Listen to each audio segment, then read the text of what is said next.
네, 그러면 오늘 시장에서 어떤 일들이 벌어졌는지 저희가 IBK 투자증권 박근영 부장님 모시고 이야기 들어보도록 하겠습니다. 부장님 어서 오십시오. 네, 안녕하세요. 예, 네, 안녕하십니까. 반갑습니다. 자, 이제 오늘 시장에 대한 이야기를 좀 나눠드려야 될 것 같은데요. 지금 6시 한 8분쯤 됐고요. 우리 시장 어떻게 된 겁니까? 네, 코스피는 한 7.8포인트 상승 출발로 시작을 했습니다.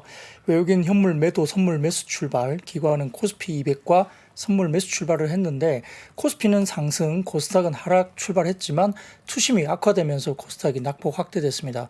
다만 오전에 초반에는 최근 낙폭 확대에 따른 반발 매수 유입으로 주가지수 선물이 다시 반등세가 나왔고 2차 전지주가 강세 전환하기도 했습니다. 이 전일 연중 최고가를 기록했던 환율이 소폭 하락하면서 네. 1330원 존으로 거래가 됐는데요.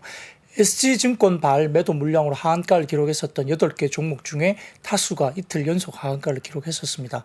넷플릭스 개별 이슈를 보유한 컨텐츠 업종이 강세를 보인 반면 금융감독원장이 2차 전지주를 포함한 이상 과열 종목에 대해서 신속하게 조사해서 엄단하겠다는 소식을 내면서 투심이 악화되면서 그때부터 시장이 낙폭이 확대됐습니다. 11시 기준 외국인 선물 5,200억대 매도되면서 주가지수 선물이 급락하기 시작했고 2차 전지 소재주 중심의 낙폭이 본격적으로 확대됐습니다. 11시 30분 기준 외국인은 선물 8,000억대 매도로 확대가 됐는데요. 증시 하락 원인을 조금 정리를 해보면 CFD 반대매매 물량 출회에 증시 관련된 변동성이 극심해졌고 네. 신용담보 부족 불안이 증폭되는 상황이고요. 금융당국과 거래소가 2차 전지주를 포함한 작전 의심주를 조사하겠다 나섰고 세 번째로는 신용잔고 과다 상태에서 미국 재무부의 중국 배터리 소재 투자 용인 소식이 어제도 전해졌습니다만 그와 관련해서 2차 전지에 부담을 줬다는 거고요. 5월 FMC가 임박했기 때문에 5월 금리 인상에 이어서 6월에 추가 금리 인상 이슈도 부각이 됐습니다. 그리고 이제 한국이 지금 대중국과 러시아 관계가 굉장히 악화되면서 4월 26일 이후에 경제 보복을 또 예고하는 모습들이 보이고 있기 때문에 이 부분도 악재 요인으로 했고요. 결국은 SG발 CFD 물량과 신용피크 물량 등으로 매물을 부리면서 일부 종목들이 이제 급락세를 나타낸 겁니다. 특히 이제 시장을 주도했던 2차 전지주들이 낙폭을 키우면서 투심을 다소 좀 패닉으로 몰고 가는 것으로 장중에 분석이 됐습니다. 한시를 지나면서 외국인 선물이 1조 500억 규모까지 매도가 확대됐고요. 원달러 환율은 장 초반 1328원까지 하락했지만 외국인 증시 순매도와 위안화 약세 영향 때문에 1336원대로 상승 전환했습니다. 1시 40분까지 반등 한 번 없이 계속 하락하던 시장이 2시 전후로 변곡점이 나타났는데 현대차가 실적 공시가 나오면서 반등이 본격적으로 시작됐습니다. 컨센서스 최상단도 14% 이상 초과하는 현대차의 호실적이 발표가 됐고요. 여기에 따라서 지수가 약간 낙폭을 줄이면서 반등이 시작됐는데 3시경에 또다시 변곡점이 하나 나왔습니다. 한국은행 고위 관계자가 환율 변동성이 너무 심해서 우려스럽기 때문에 관리의 필요성이 있다고 언급하면서 최근 체결되었던 한국은행과 국민연금 간 외환 스와프를 개시한다는 소식이 전해졌습니다. 이 소식에 원달러 환율이 2원 이상 하락하면서 원화가 안정세로 진행됐고요. 중국 증시가 오장들면서 또 하락폭을 일부 되돌리자 위안화 역시 달러 대비 약세폭이 일부 축소되면서 네. 이러한 외환시장 안정 때문에 한국 증시 또한 약세폭을 일부 축소 진행하는 모습이 막판에 보였습니다. 외국인들은 화학과 비금속 광물, 철강, 보험을 매수했고요. 코스닥은 IT 부품을 매수했습니다. 기관은 운수장비나 금융, 기계 매수했고 코스닥에서는 제약과 엔터, 의료 정밀기기를 매수했습니다. 업종별로는 IFRS 17 도입 이후에 첫 실적 발표를 앞두고 보험주가 강세를 보였고요. 손보사들이 상당히 좋았습니다. 통신 3사 상승세에 통신업도 강세를 보였고요. 비금속 광물이 가장 부진한 가운데 포스코 퓨처엠이 장중 8%까지 급락세를 보였고 2차 전지 밸류체인 관련주 전반적으로 급락하면서 철강, 금속이나 화학도 약세였습니다. 반면 전기가스업 같은 경우는 삼천리, 서울가스가 연이어서 하한가를 기록하면서 상당히 좋지 못했고요.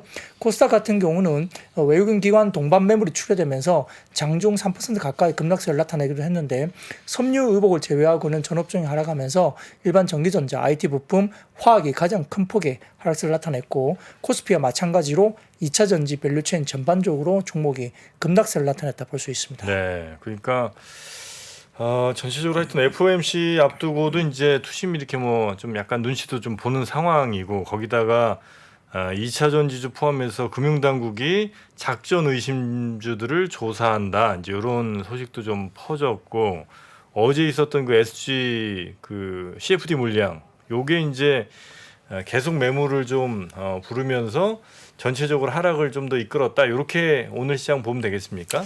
네, 지수의 영향은 사실은 2차 전지 관련주가 영향이 제일 컸죠. 코스닥에서도 뭐 시총 상위 종목들이 다소 포진되어 있는 상황인데요. 역시 이제 오늘 첨보 같은 종목들이 좀 어닝 쇼크가 나오면서 분위기도 좀 좋지 못했고, 그나마 이제 에코프로는 좀 버텼습니다. 그럼에도 불구하고 이제 다른 2차 전지 소재주라든지 이런 쪽이 상당히 좋지 못했고요. 네. 말씀드렸던 일부 신용 문제가 불거진 종목들이 다시 투매가 계속 나오고, 어제 하한가 갔던 친구들 오늘도 다시 하한가 간 경우가 많네요. 네, 그렇습니다. 왜냐하면 거래량이 동반 안 돼서 하한가 간 종목들은 소화가 안 되니까 계속 그냥 빠지는 거죠. 네. 그러니까 매물만 쌓여 있고 거래가 안 들어오니까요. 그래서 일부 종목 거래가 동반된 종목은 좀 빠져나오기도 했지만 거래량이 동반되지 않는 종목들은 계속 하한가 위치에 있을 수 있는 네. 그런 상황이었습니다. 다우데이터, 삼천리, 선광, 대성홀딩스, 서울가스, 세방 등등이 이제 하한가까지 갔고요. 근데 뭐 네. 우리나라 증시도 많이 빠졌지만은 그 일본 증시 빼고도 항생 지수가 1.8%, 네. 대만 지수가 1.6%에서 아시아 증시, 일본 증시 제하고도 많이 빠졌습니다. 그래서 그 흐름은 아까도 말씀드린 FOMC 왔다고 유동성 축소에 대한 기대감, 그런 부담감들이 있는 것 같고, 특히 우리나라 시장에서는 환율이 많이 불안했습니다. 아까 이제 박 부장님도 얘기했어요. 환율의 움직임에 따라서 막판에 환율이 급등했었다가 내려오면서 네. 그나마 지수도 올라오는 그런 부분들이 있어서 환율이 내일 장에서 좀 잘 포커스해서 보셔야겠다, 그렇게 보시면 될 것 같습니다. 네. 자, 그러면요.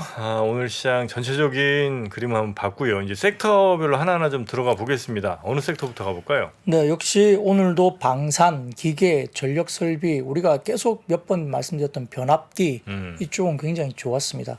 사진을 먼저 띄워주시면 역시 이제 세계 군비 지출 현황이 계속적으로 올라가고 있는 모습이 보이는 상황이고요. 이거는 이제 국내뿐만 아니라 글로벌리 지금 분위기가 계속적으로 이어지는 모습입니다. 사진 보여주시면 그 부분이 나옵니다. 국가별 군비 지출액도 미국이 뭐 가장 크다고 보이지만 중국과 그 다음에 러시아가 또 올라오고 있고, 인도, 사우디아라비아, 영국, 독일 등등 상당히 많이 이제 군비 지출액이 나오고 있고요. 그 가운데 역시 이제 미국이 제일 크게 군비 지출을 하고 있지만, 그럼에도 불구하고 지금 이제 그 국방 관련된 수출 금액들이 어떻게 나오냐면, 최근에 러시아하고 중국이 무기 수출을 상당히 많이 했었음에도 불구하고 러시아하고 중국이 많이 빠지고 있습니다. 그래서 러시아가 한 16% 정도 수준인가요? 수출을 계속적으로 이제 뭐 수출을 계속 했었었는데, 이게 급격하게 러시아가 빠졌고 중국도 한 1% 정도 수출 금액이 빠지고 있는 모습이거든요. 그러니까 그런 것들을 이제 한국이 좀 채워가는 그런 모습이 보이고 있는 상황입니다. 더군다나 이제 윤석열 대통령의 방미를 통해서 이 지금 한국 항공우주의 초음속 다목적 경공근기인 FA-50의 미국 신장 진출이 이번 방미 행사인 한미 비즈니스 라운드 테이블에 다루어지면서 협상을 좀 벌일 것이다, 이렇게 이야기가 되면서 다소 좀 관련된 항공 관련된 부분도 상당히 좋았고요. 러시아하고 전쟁하고 있는 우크라이나에 대한 뭐 한국의 무기 지원 가능성도 언급이 됐기 때문에 지속적인 지금 관심들이 보여지고 있는 상황이고, 더군다나 지금 한미 정상회담이 진행되면서 방산주와 원전주가 수혜를 받을 수 있다는 전망이 또 나오고 있습니다. 한화투자증권에서 최신 보고서를 통해서 주요 방산업체들이 대체로 시장 수익률을 상회하고 있는데, 역시 이제 추가 수출을 통한 실적 호조 기대감이 일부 반영되고 있다라고 분석을 했습니다. 네. 상반기에 몇 가지 호조가 있다라고 해서 어제도 제가 마감 방송에서 말씀드렸기 때문에 그거는 참고를 하시면 될 것 같고요. 원전 같은 경우도 지금 정상회담의 낙수 효과 기대를 하면서 원전 기업 웨스팅하우스와 한국 수력 원자력과의 약간 지적재산권 분쟁 해결 기대감도 있기 때문에 원전주도 좀 긍정적으로 미리 이제 반영을 했다 볼 수 있는데, 특히나 다음 사진 보여주시면 하나투자증권 리서치 자료인데요. 전차와 장갑차, 자주포 수출이 엄청나게 늘어나고 있습니다. 국내 기업들의 수출입니다. 네. 그러니까 뭐 항공기나 이런 것 쪽보다는 전차, 장갑차, 자주포 쪽의 수출단이 이렇게 지표적으로 상당히 높게 계속적으로 뻗고 있다는 점이 이제 거기에 관련한 종목들이 내역이 될 것 같고요. K2라는 부분도 조금 마찬가지고 현대 로템 같은 경우는 계속 올라가고 있거든요. 그런 부분들은 신고가 경신을 하고 있는 부분도 볼 수 있습니다. 더군다나 유진투자증권은 보고서를 통해서 유틸리티 산업이 하반기부터 러시아 우크라이나 전쟁으로 인한 에너지 가격이 하향 안정화되면서 실적 증가 가능할 것으로 봤는데요. 송배전 시장으로 전력 판매 시장에 관련된 개방까지 이어지면서 이 제도의 정상화가 이루어지고 체코, 핀란드, 영국, 폴란드를 중심으로 한 해외 원전 수출까지 이어지면서 유틸리티 산업의 성장이 제고될 수 있다. 이렇게 분석 자료를 냈습니다. 다음 사진을 띄워주시면은 신규 원전 글로벌 프로젝트 추진 현황인데요. 국가별 현황인데 글자가 조금 작을 수도 있습니다. 근데 이제 지금 이제 파랗게 네모난 그 나라들이 폴란드, 체코, 이집트, 영국 이쪽이 한국이 상당히 좀 뭐랄까 원전 프로젝트 수주 가능성을 높게 보는 그런 이야기들인데요. 네. 뭐 관련해서 이제 파랗게 형성된 부분들이 폴란드 쪽도 수주 가능성이 상당히 높다. 그리고 이제 체코 같은 경우도 한미 공동 수주도 기대한다. 이집트가 한국은 기자재 공급과 터빈, 건물 시공 분야에 참여할 가능성이 있다. 수주액이 약 3조 원 정도. 그리고 영국 같은 경우도 뭐 이런 여러 가지 부분에서 좀 가능성이 있다 이야기되면서 이러한 국가별 신규 원전 추진 동향에 한국의 가능성이 상당히 높게 점쳐지고 있습니다. 여기에 따라서 이제 뭐 STX나 현대로템 등등 관련된 방위 산업이라든지 원자력, 그다음에 전력 설비 쪽이 상당히 좋았는데요. 네. STX 같은 경우는 인도네시아 니켈광 사업 진출 기대감도 호재로 작용하면서 좋았고요. 광명전기는 168억 상당의 GTX-A 시스템 공부 현장 수배 전반 공급 계약 체결 소식이 전해지면서 광명전기도 상당히 좋은 모습이었습니다. 여기에다가 최근에 계속 이제 변압기 이야기를 드리고 있는데 현대일렉트릭이 1분기 실적이 엄청나게 서프라이즈가 나왔습니다. 컨센서스 매출액과 영업이익을 각각 11%와 영업이익 같은 경우는 컨센서스 대비 31%나 초과하는 서프라이즈가 나왔는데요.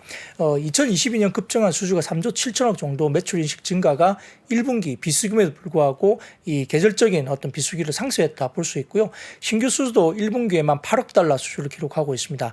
연간 가이던스를 26억 3천억 달러 정도로 상향을 기존의 19억 5천 달러에서 올렸지만은 여전히 보수적인 수주로 이야기를 하고 있고 수주 잔고가 30억 5천만 달러로 급증하고 있다라고 리포팅이 신한투자증권에서 됐습니다. 이제 북미 쪽에서 뭐 급등하고 있고요. 중동도 그렇고 선박용 쪽에서 상당히 좋아지는 모습이 보이고 있다는 점에서 이 이야기를 할 수 있는 상황이고요. 시장이 이제 호황을 되면서 이제 캐펙스 관련된 증설 이슈가 불거질 수 있는데 현대일렉트릭 같은 경우는 2019년도에 캐펙스 증설을 이미 마무리한 회사입니다. 그러다 보니까 시장의 호황이 계속되고 있고 과거에 12개월이던 리드 타임, 그러니까 물건을 갖다 주는 리드 타임이 최대 5년까지 장기 계약까지 계속 이루어지고 있어서 굉장한 호황으로 볼 수 있는 상황입니다. 그래서 아마 1분기 수주 매출 증가가 2분기에도 편안한 성장까지 예상될 수 있다는 점에서 현대일렉트릭은 계속 좋게 본다는 이야기가 나오고 있는 상황이고요. 사진을 먼저 띄워주시면 미국 유틸리티 캐펙스 실적 및 전망인데 지속적으로 미국 쪽의 유틸리티 캐펙스는 증가 상태에 놓여 있고요.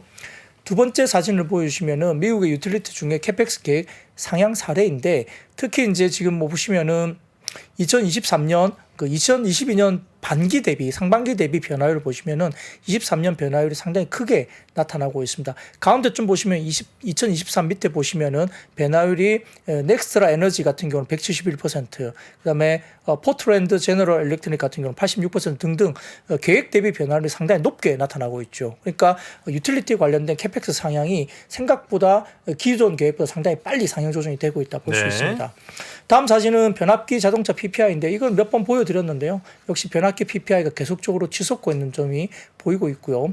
다음 사진 보여주시면은 대형 변압기 수출 금액 추이인데 2018년 19년도까지 상당히 빠지다가 20년도부터 시작해서 21년 22년 급격하게 이제 올라가는 추세로 대형 변압기 수출 금액 추이가 확실하게 우상한 그림이 나타나고 있고요.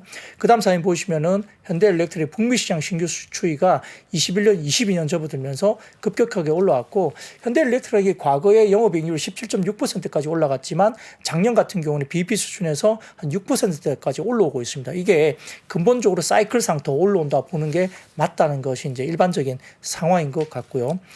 거기다가 이제 현대인프라코도 지금 오늘 실적 발표가 나오면서 상당히 좋은 큰 폭의 서프라이즈가 나왔다 볼 수 있습니다.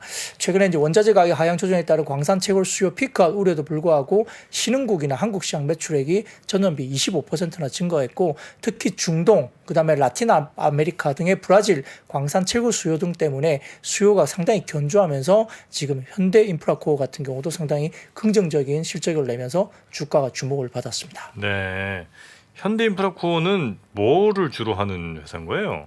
이게 채굴 관련된 뭐 그 굴삭기 정도이죠. 굴삭기. 예, 네. 굴삭기 전문 회사입니다. 예전에 이제 두산인프라코어였다가 예, 네, 이름을 맞습니다. 그 두산 빼고 HG 현대인프라코어에서 우리나라는 이제 현대건설기계하고 네네. 현대인프라코어가 양대 산맥을 하고 있죠.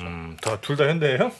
예, 인수를 했죠. 인수를 했죠. 두산 인프라코어였는데 이제 현대중공업그룹에서 인수를 인수를 지금은 해갖고. 현대중공업이라 말 안 쓰고 HD 그룹이라고 예. 쓰는데 하여튼 인수를 했죠. 2021년도에. HD 현대인프라코어라고 불리고요.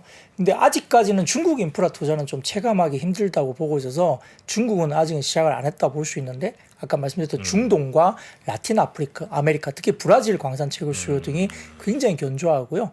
공급망 이슈가 추가로 완화되면 2분기에도 성장세가 있을 것으로 시작을 보고 있는 것 같습니다. 영업이익이 작년 1분기 때 1,000억 정도 나왔는데 네. 올해 1분기에 1,480억 정도 나왔습니다. 엄청난 상승이었고요. 성장입니다. 거기에는 이제 ASP 상승이 있었고요. 가격이 좀 올랐어요? 예, 중국은 비중은 그러니까 전년 1분기 대비 20%나 줄었는데도 불구하고 다른 데로 많이 팔았군요. 남미 쪽이랑 특히 북미 쪽에. 근데 이게 중요한 게 뭐냐면 ASP가 상승하면서 영업이익률을 증가시켰다는 거죠, 결론적으로.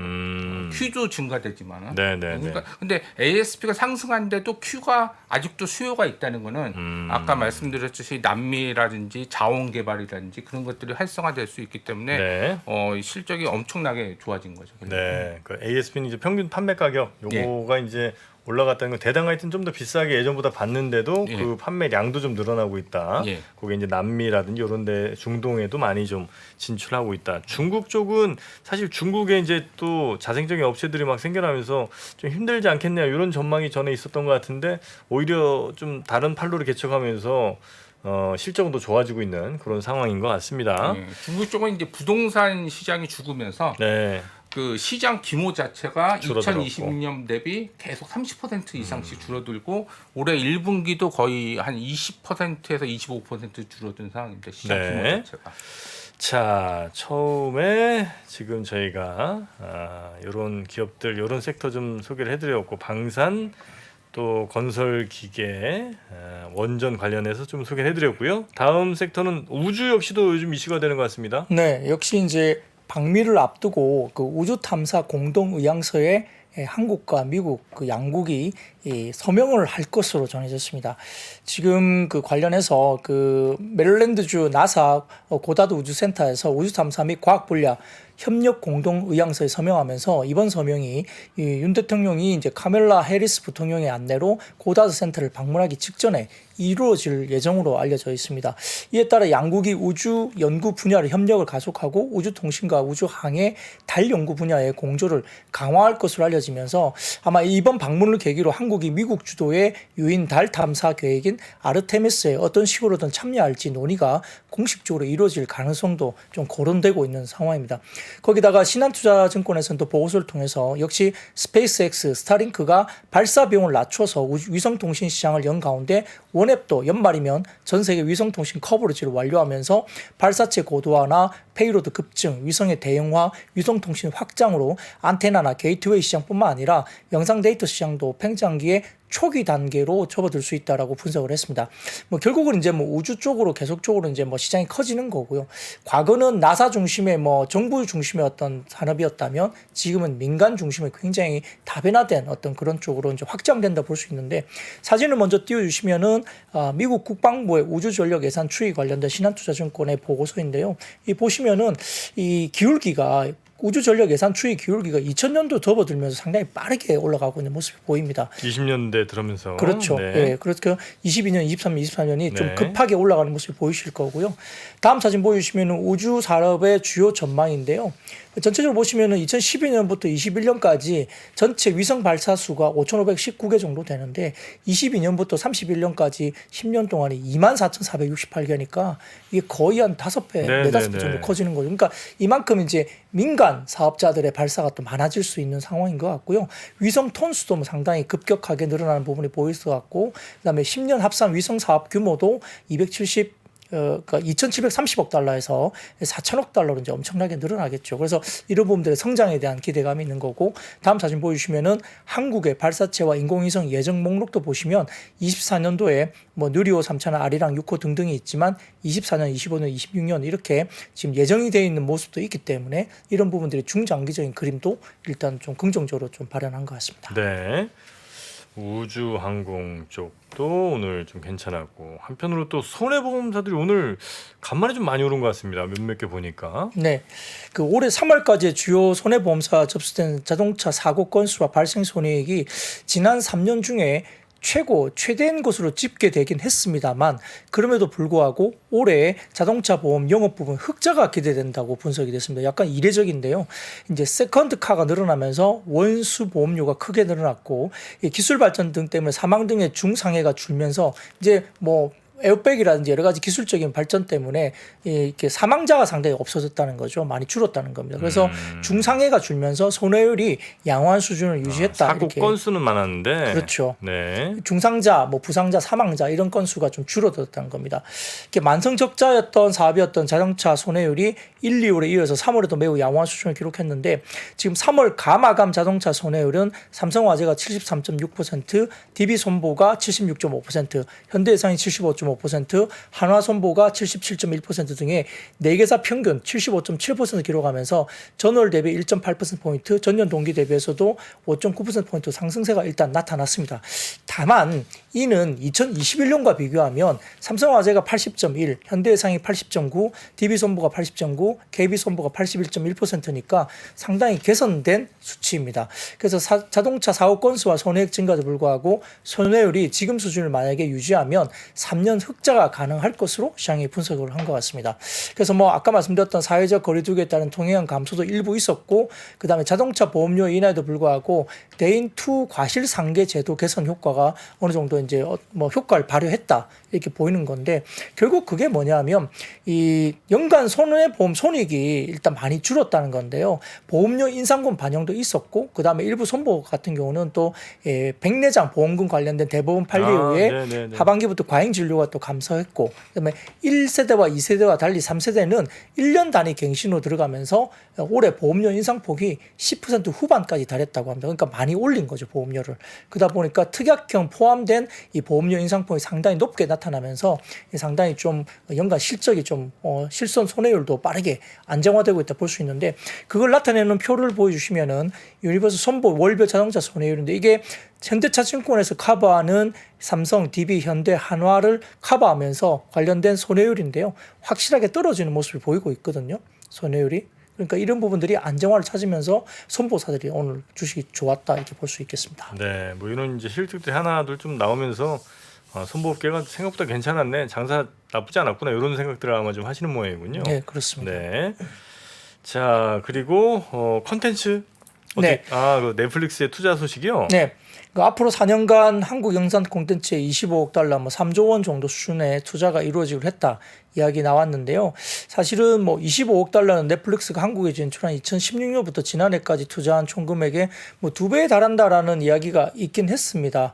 그런데 이걸 잘 따져보면 좀 다릅니다. 그래서 오늘 컨텐츠주가 오르긴 했습니다만, 이 제목이 약간 뭐 그 25억 달러 투자한 거 뭐 지금 최근에 뭐 2배에 달한다 뭐 이런 이야기가 나오는데요. 저희가 좀 뜯어보니까 또 그게 아니더라고요. 왜냐하면 장 초반 OTT 관련주나 뭐 컨텐츠주로 테마성 수급이 유입이 되긴 했습니다만, 이게 넷플릭스 한국 투자 금액을 좀 뜯어보면 2015년에서 20년까지는 7,700억. 그때는 이제 워낙 좀 없었었고. 그렇죠. 작년 재작년은 꽤 많았다면서요? 그렇죠. 21년 21년은 5천억, 그다음에 22년은 1조 원, 23년은 현재까지 1조 원이거든요. 그러니까 24년부터 27년까지 4년간 3조 3천억 투자하겠다는 거면은 오히려 투자 축소입니다. 호재가 아니죠. 그러다 보니까 이게 다소 좀 립 서비스에 가까운 네. 투자 관련된 소식이 아닌가 이렇게 좀 시장에서 분석을 했기 그리고 때문에 뭐 만약에 3조 얼마 하겠다고 하더라도 네. 나중에 상황 안 좋아서 안 해도 뭐 이거 뭐라고 할 수는 없는 건 거죠. 그렇기도 하고요. 네. 그 아까 말씀드렸던 최근에 뭐 2022년도도 1조 원, 23년도 현재까지도 1조 원이거든요. 근데 4년간 3조 3천억 하겠다 했으니까 사실 어떻게 보면 투자 축소입니다. 그 이게 뭐 발표는 거창하게 했지만 네. 넷플릭스 입장에서는 약간의 립서비스 정도의 계약을 뭐 언급한 거 아니냐 이렇게 앞으로 볼수 매년 이 있습니다. 정도 한다면 또 모르겠는데 네네네. 그것도 아니고. 네. 네. 자, 그래서 이제 여기에 대해서 처음에 좀 약간 환호를 했다가 좀 실망하고 뭐 이런. 네, 그렇죠. 그러니까 수급도 있었겠군요. 막판까지 힘을 못 보던 거죠. 이런 분석이 이야기되니까요. 네. 근데 이제 물론 이것뿐만 아니라 이제 한 가지 더 호전이 있었는데요. 그 영화진흥위원회가 중국의 베이징 한국문화원에 한국영화 전용관을 설치했다고 알려지는데 칸 영화제 상영작이었던 헌트, 브로커, 악인전 물론이고요. 국내에서 1,000만 관객을 돌파했던 신과 함께, 범죄도시 2 이런 흥행작도 스크린에 올리면서 당장 이번 주 상영작의 인터넷 예매가 중국에서 5초 만에 마감이 됐다고 합니다. 그러니까 이제 중국이 아무리 지금 뭐 한국하고 관계가 안 좋아도 중국인들은 한국의 컨텐츠나 뭐 K-팝이나 이런 것에 대한 호감도가 상당히 높다는 걸 보여주는 겁니다. 이제 이게 그래요? 이제 알려지면서 그래도 컨텐츠가 좀 버텼다 이렇게 볼 수 있습니다. 요거 이제 한국문화원이라고 하는 건 이제 정식 그 말씀하셨던 것처럼 그냥 상영관 극장은 아니고 이제 우리도 보면 대사관 다른 나라 대사관들에서 하는 좀 문화관 같은 문화원 같은데 예, 옆에 항상 문화원이 있고. 그런 그러니까 데서 뭐, 그냥 소규모로. 예. 사실 뭐 이게 어떤 시그널이 될 수는 있겠습니다만 뭐 이게 사업적 의미가 있다거나 이런 거는 이제 아닌 거고. 네. 그리고 나중에 맞아요. 그리고 이제 이번에 이 관련된 한국 영화 전용관에 다소 좀 정부 요인들은 별로 참석을 안 한 것으로 뒤에 뉴스가 좀 알려져 있습니다. 자, 그리고 중국 얘기 나왔으니까 또 게임주는 어떻게 됐습니까? 네, 교보증권 보고서를 통해서 올해 게임주들이 신작 게임에 대한 기대감이 주가에 영향을 미치지 못하고 있다 언급했습니다. 그러니까 신작 게임의 어떤 그 결과가 별로 좋지 못하다고 분석을 한 거죠. 사진을 띄워주시면 주요 신작 출시 이후에 국내 매출 순위 추이인데요.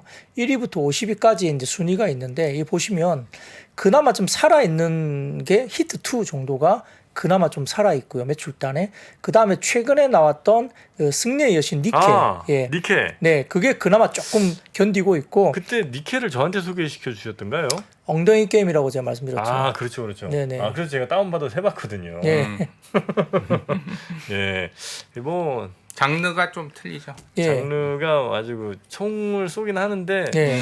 그 어떤 조준의 어떤 목표물에 이렇게 특별히 관심을 갖기보다는 이 쏘는 사람에 더 관심을 갖게 되는 그런 게임이 아니었나 하는 생각을 살짝 해보게 됩니다. 뭐 아무래도 이제 서브컬처의 느낌도 들고요. 뭐 그런 느낌인데 네. 여튼 그나마 이제 지금 보시면은 신작 게임 가운데 매출 순위를 그래도 버티고 있는 게 몇 개가 있는데 그 외에 뭐 서머너즈와 크로니클 그다음에 뭐 세븐 나이츠 등등 뭐 보면은 다 이제 뭐 막 밑으로 막 이렇게 꼬꾸라 박네 예, 거의. 순위가 이제 완전히 내려가고 있죠. 그러니까 신작 게임에 대한 이런 여러 가지 이 순위에 대해서 버티지를 못하는 거죠. 매출단에서. 그러니까 이제 기존 게임의 상위 게임들이 계속 유지가 되고 신작 게임들이 별로 그렇게 흥행해서 이렇게 효과를 못 봤다라고 이제 분석이 된 겁니다. 그러다 보니까 이제 교보증권에서 이야기를 하면서 주요 신작들의 성과가 기대를 못 미치고 있고 대형주 같은 경우는 NC소프트의 스론 앤 리버티 이게 이제 TL이라고 불리는데 거기다가 이제 펄어비스의 붉은 사막 등의 주요 기대작들의 실질적인 이익 기여 시점이 올해가 안 될 것 같다는 생각이죠. 뭐 내년 정도 이후로 지연될 거라 보고 있고요.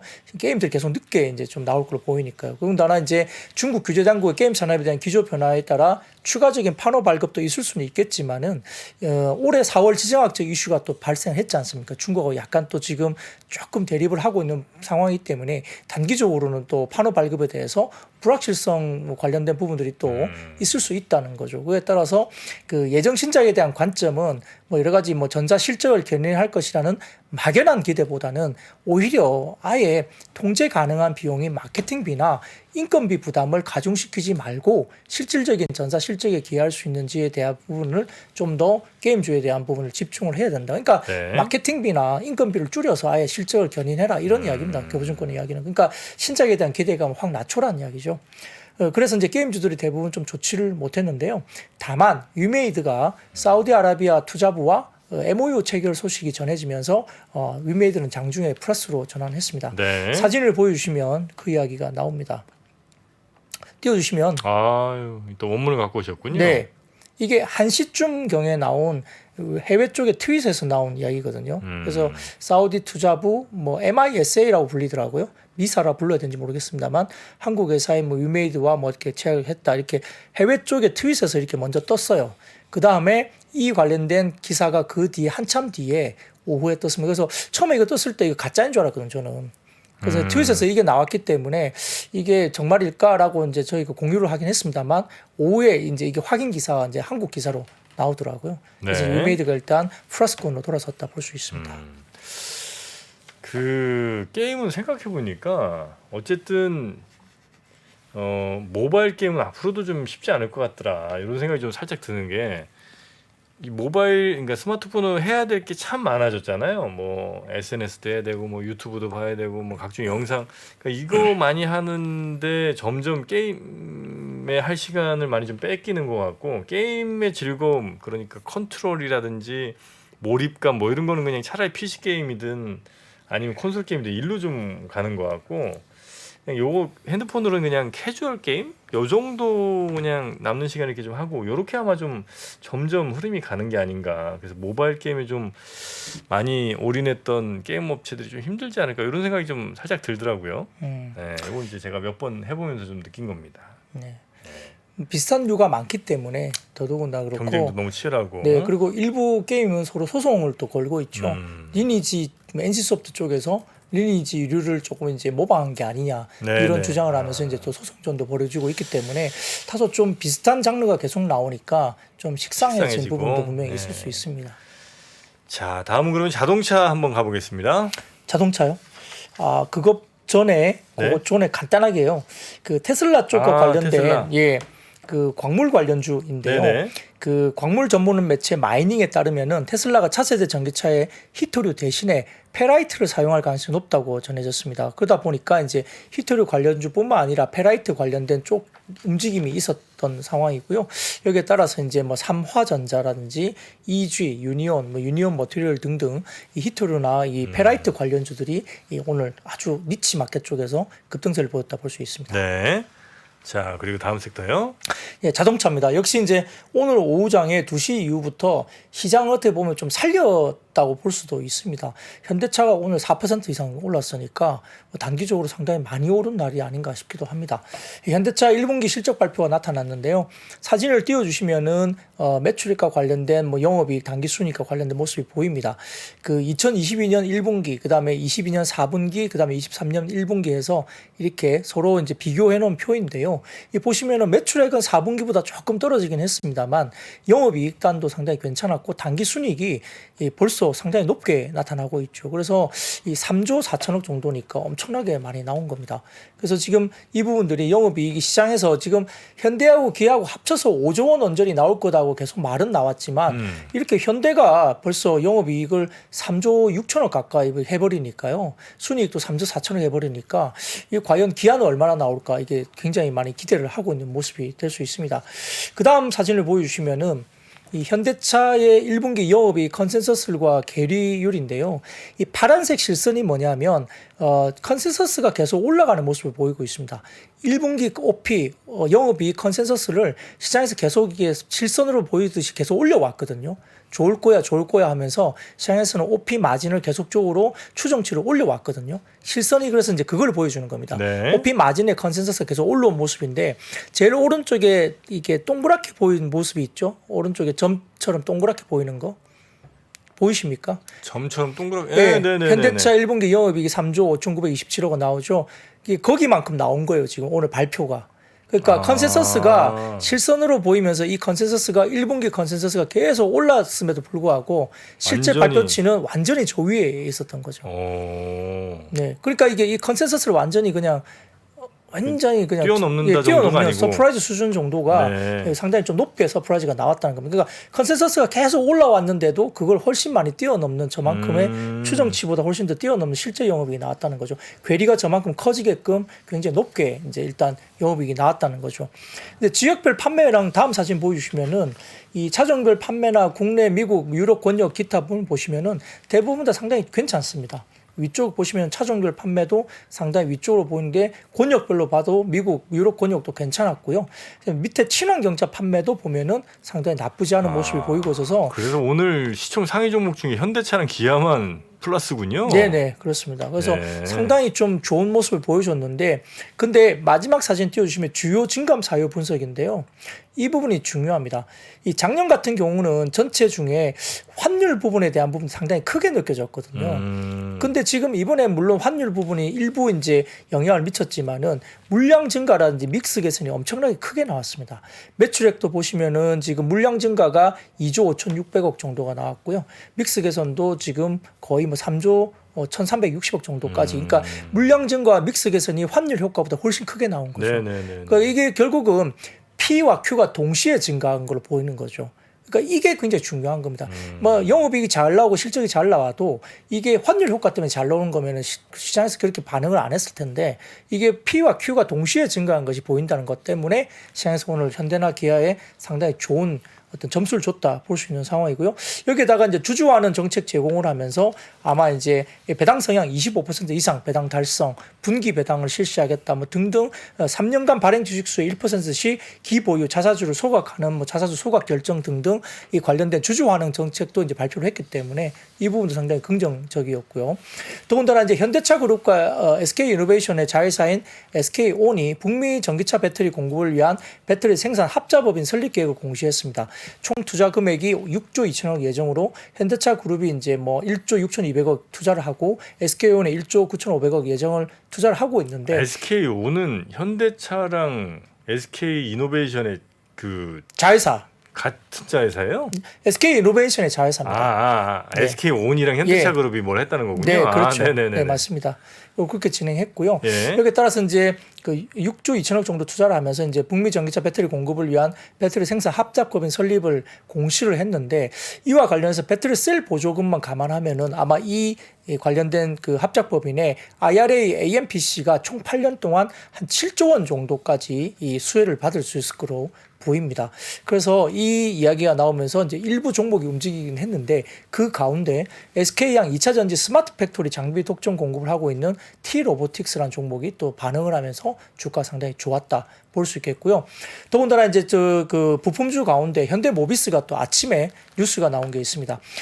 현대모비스가 스텔란티스를 뚫었다라고 이제 기사가 나오면서 배터리 관리 시스템을 첫 공급한다 이야기 나왔습니다. 그래서 스텔란티스가 앞으로 출시할 일부 전기차 모델에 현대모비스 BMS를 탑재할 예정인데요. 스텔란티스는 세계 4위 자동차 기업인데 2030년까지 부품업체와 협력을 확대하고 있다 이야기 나오면서 전기차에 들어간 리튬이온 배터리 성능을 관리하고 측정하는 BMS를 현대모비스가 만들어서 스텔란티스에 납품할 것으로 알려졌습니다. 그러니까 배터리를 매니징하는 그런 그렇죠. 시스템이에요. 네. 네, 그래서 이거 굉장히 중요한 이야기거든요. 그러니까 BMS 같은 경우는 이제 배터리 매니지먼트 시스템이라 불리는데 그것 말고도 모비스 같은 경우는 뭐 기아의 현대 기아의 전기차용 배터리 관리 시스템이라든지 배터리 시스템 어셈블리 해갖고 BSA라는 것도 하고 있고 파워 일렉트라고 해서 PE 등도 공급을 확대하면서 글로벌 완성차 업체의 전동화 부품을 납품할 수 있는 기반을 계속 마련해오고 있는 모비스입니다. 그러다 보니까 아마 이 모비스 입장에서는 스텔란티스 쪽에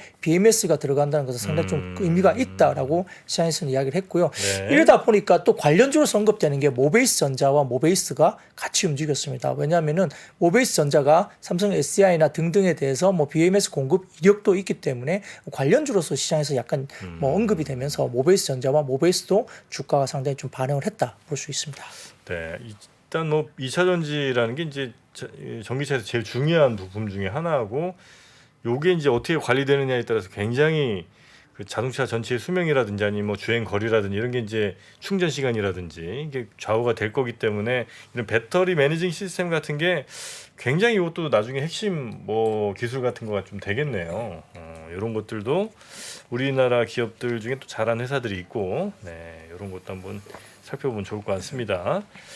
자, 그리고 2차 전지주는 오늘 어떻게 된 겁니까? 네, 네, 이복현 금융감독원장이 금일 임원회를 통해서 이제 2차 전지 등의 미래성장 신사업 테마주 투자 열풍으로 신용거래가 급증하기 때문에 주식시장이 이상 과열되고 있다라고 언급하면서 불공정 거래 혐의 개연성이 있는 종목에 대해서는 신속히 조사에 착수해서 엄단하는 등 투자자 보호에 만전을 기하라고 언급했습니다. 이게 포커스가 약간 뭐 이렇게 기사가 2차 전지 등 이상 과열했다는 불공정 거래 혐의 조사 착수 이렇게 기사 헤드라인이 나오다 보니까 다소 좀 2차 전지에 좀 뭔가 포커스가 있는 듯한 느낌을 주는 헤드라인이 나온 거거든요, 기사가. 근데 사실 제가 보기에는 아마 최근에 아까 말씀드렸던 뭐 삼천리나 일부 그 막 어제부터 이제 SG 창구를 통해서 이렇게 나오는 한가 종목들이 있잖아요. 그런 종목들이 나오기 시작하고 그다음에 이제 일부 이제 지금 신용 거래 때문에 굉장히 좀 신용이 너무 과열 현상이 좀 있습니다. 그런 것들을 좀 해소하는 측면에서 말을 한 것 같은데 이게 기사 헤드라인이 2차 전지 등 이상 과열에 따른 불공정 거래 이렇게 헤드라인이 나오다 보니까 다소 좀 뭔가 포커싱이 2차 전지에 포커싱이 맞춰져 있는 듯한 기사 형식처럼 나오면서 2차 전지가 그때부터 이제 반응을 하기 시작한 거거든요. 그래서 뭐 주가가 최근에 또 많이 오르기도 했고 2차 전지도 사실은 어떻게 보면 신용이나 이런 것에 대한 용자가 많은 어떤 업종일 수도 있습니다. 그러다 보니까 다소 좀 오후장에 이제 주가가 빠지면서 회복을 못했고요. 더군다나 지금 관련해서 그 2차 전지주가 이렇게 빠지다 보니까 뭐 리튬 관련주라든지 그다음에 전기차 충전소, 충전기, 폐배터리 이런 종목들도 같이 덩달아서 이제 빠졌기 때문에 다소 좀 영향이 있었다 볼 수 있는 상황이고요. 더군다나 이제 첨보가 어제 이제 부진한 실적을 발표를 했습니다. 그래서 지금 영업이익이라든지 이런 부분들 마찬가지로 상당히 좋지 못하고요. 이 DB금융투자에서 첨보의 실적 부진에 대해서 2차전지 소재 부분 판가와 출하량 동반 하락 영향 때문이라고 추정을 하면서 전자 소재 부분 또한 LCD 업황 둔화 지속에 대한 부진한 실적을 시현한 것으로 보인다 밝혔고요. 특히 이제 2차전지 소재 같은 경우는 평균 판매 단가 ASP의 급락 전분기 대비 한 10에서 20% 정도 빠졌다고 합니다. 그리고 중국 고객사 중심으로 나타난 디스타킹 그러니까 이제 재고를 쌓지 않는 그런 형식 때문에 출하량이 전분기 대비 50% 이상 반 이상 절반 이상 감소했다 추정했습니다. 아, 그래요? 그리고 이제 2분기 매출액도 610억 원, 영업이익도 42억까지도 언급이 되면서 2분기까지 실적 둔화가 지속될 것으로 DB 금투에서는 이야기를 했습니다. 다만 이제 유안타 증권에서는 첨보 주가 하락에 대해서 장중 코멘트를 또 내기도 했는데 중국 전해액 기업들의 난립으로 전해액과 표준 리튬염 등 가격이 50% 이상 하락하면서 특수 전해질을 상대적으로 방어를 했지만 이 부분들이 영향을 미쳤다 이야기를 했고요. 상반기 중국 전해액 기업 등의 도산 가능성도 높고 그렇지 않더라도 하반기에 유럽이나 미국항 비중 증가하면서 실적 회복 가능성은 있다라고 유안타 증권은 다소 좀 긍정적인 코멘트를 오후에 냈습니다. 급락하고 난 뒤에 냈거든요. 이미 셀 및 완성차 기업들 통해서 계약 완료 후 증설 진행이 됐고 2025년까지 증설 모멘텀이 가장 큰 업체가 첨보라고 유안타 증권에서 이야기를 했고요. 특히 이제 F전해질뿐만 아니라 P 특수전해질 비중이 커지기 때문에 이익률이 높아질 걸로 언급을 했습니다. 사진을 띄워주시면 그래서 이제 신영증권에서 제가 찾아보니까 첨보 전해질 증설 계획이 나와 있는데 이렇게 2025년까지 계약 완료가 된 증설 진행이 이미 나와 있는 상태로 봤고요. 두 번째 사진을 보시면은 첨보의 첨가제 증설 계획인데 이 부분도 25년까지 어느 정도 확정된 증설 계획이 아예 나와 있습니다.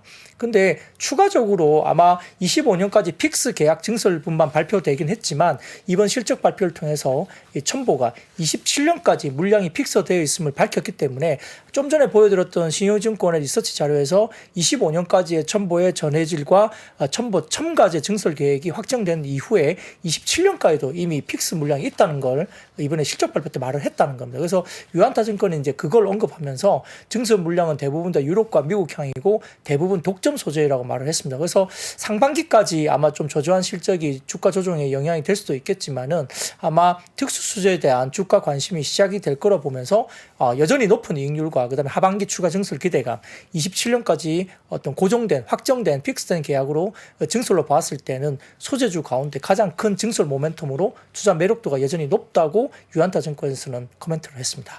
네. 2차전지 아무래도 뭐 투자자분들이 제일 관심 많으실 뭐 그런 섹터다 보니까 그렇죠. 그게 좀 다뤄봤는데 이 섹터는 하여튼 가격 변동이 굉장히 아마 많은 분들이 예민하실 수 있을 것 같습니다. 네, 그렇죠.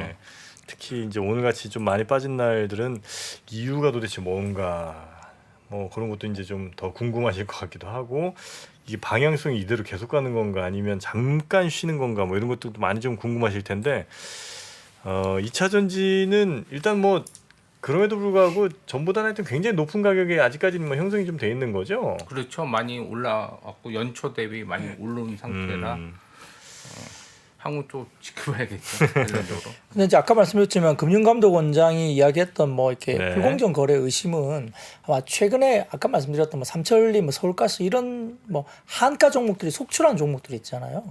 이제 그와 관련된 언급이 조금 비중이 있지 않았을까라는 생각이 사실 듭니다. 거기에 약간 뭐 점 하한가로 가든지 아니면 지금 막 이렇게 한가가 속출하고 있고 특정 창고로 막 매도가 나오고 그다음에 또 오늘도 해소가 안 되고 그다음에 최근에 신용 거래가 워낙 많이 늘다 보니까 약간 그에 대한 어떤 경계성 멘트가 나온 것 같은데 이 기사 내용 중에 이제 뭐 2차 전지를 포함해서 이렇게 이야기가 된 걸로 이렇게 헤드라인이 뽑히다 보니까 이제 2차 전지가 그 기사가 나오면서 오후에 더 많이 빠졌거든요.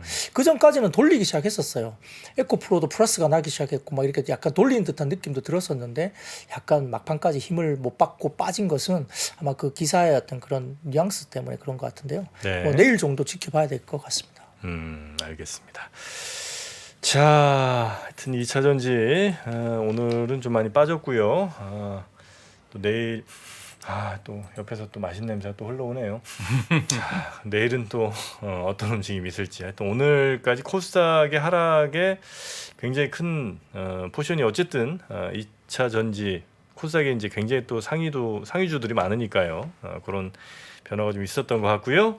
오늘 증시는 이 정도로 그러면 일단 마무리를 해 보고 잠시 후에 또 제약바이오 이야기 한번 나눠보도록 하겠습니다. 자, 오늘도 함께해 주신 박근영 부장님 고생 많으셨고요. 결혼기념일 축하드립니다. 네, 감사합니다. 네, 오늘이 실례입니다. 그렇군요. 네, 오늘 또 행복한 네. 결혼기념일 보내시고요. 너무 늦게 주무시지 마시고요. 일찍 주무시기 바랍니다. 네, 목이 쉬는데 안 났네요. 네, 오늘까지는 조금 무리하셔도 괜찮습니다. 고맙습니다. 네 고맙습니다. 네. 시간이 흘러도 변하지 않는 여러 가지 원칙과 사고 체계는 존재하거든요. 대가들의 사고 체계, 투자 기법이 아니라 생각의 방법. 그런 거를 분해를 해서 재구성을 해서 하나의 어떤 틀로 조합을 하는 과정이 필요한 것 같다. 라쿤 자산운용 홍진채 대표의 거인의 어깨에 19년간 초과 수익을 달성한 그가 어떻게 주식 대가들의 투자법을 활용했는지 이 책에서 최초로 공개합니다. 대가들의 검증된 투자법을 여러분의 눈으로 직접 확인하시죠.